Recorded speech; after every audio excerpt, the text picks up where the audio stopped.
name is Snell. I will discuss specifying the limitations for your PhD or master's degree research in this video. There is no such thing as a perfect thesis or dissertation. Sometimes limitations are caused by you being overambitious. It is nevertheless human to have great ideas for your research. It is also human not to achieve everything that you had in mind for your research. That is why you need to think carefully about the scope of your research. Your study leader will probably warn you if you are biting off more than you can chew.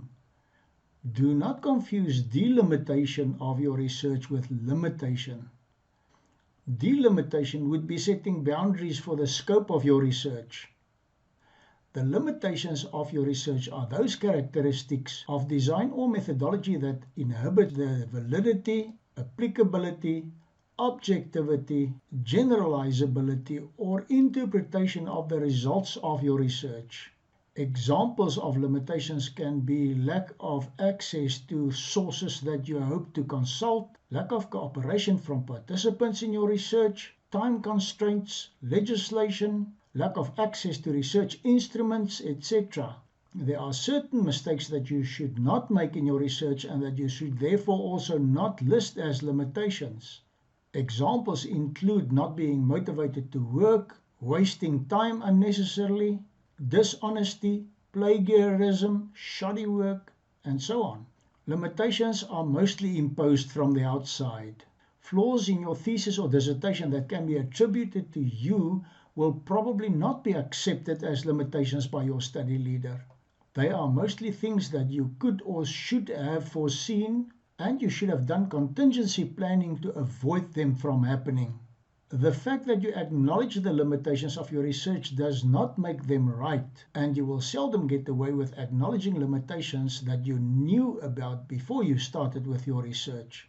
If you know that you do not have the tools, instruments, and so on to do the research, you should either get the tools or instruments before you start with your research, or you should change your topic. If you lack the knowledge to cope with the topic of your research, you should either do some more studying before you embark on the research, or you should change to a topic that you are more conversant with. The same applies to experience or the lack of experience. If it is your research design that is lacking, you might need to start over. The same applies to choosing the wrong research approach, research method, research paradigm, data collection method, data analysis method, or the sample type and size. It is only unanticipated and unavoidable limitations that you should acknowledge. And yes, most of us find it difficult to acknowledge limitations in our work or in our capabilities. Acknowledging limitations show that you have integrity and that you know what you should have done, even if for whatever reason you did not achieve perfection. Impossibilia nulla obligation est. That means the impossible is not an obligation. Your study leader will understand if there are limitations over which you had no control. However, nobody will know the shortcomings of your research better than you. The limitations should not be so extensive that your research work becomes unimportant or of an unacceptable standard. Failure to acknowledge the limitations of your research can render your work invalid, and it can misdirect future research done by you or somebody else who is inspired by your work. Sometimes you can make up for limitations through assumptions. Here you must be careful.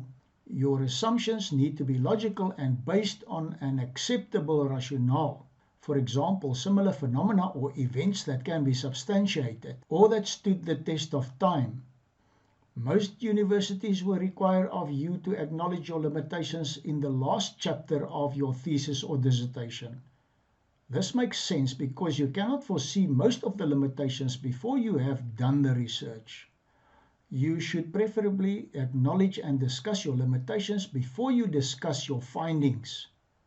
This will show that you took the limitations into consideration when you made your findings.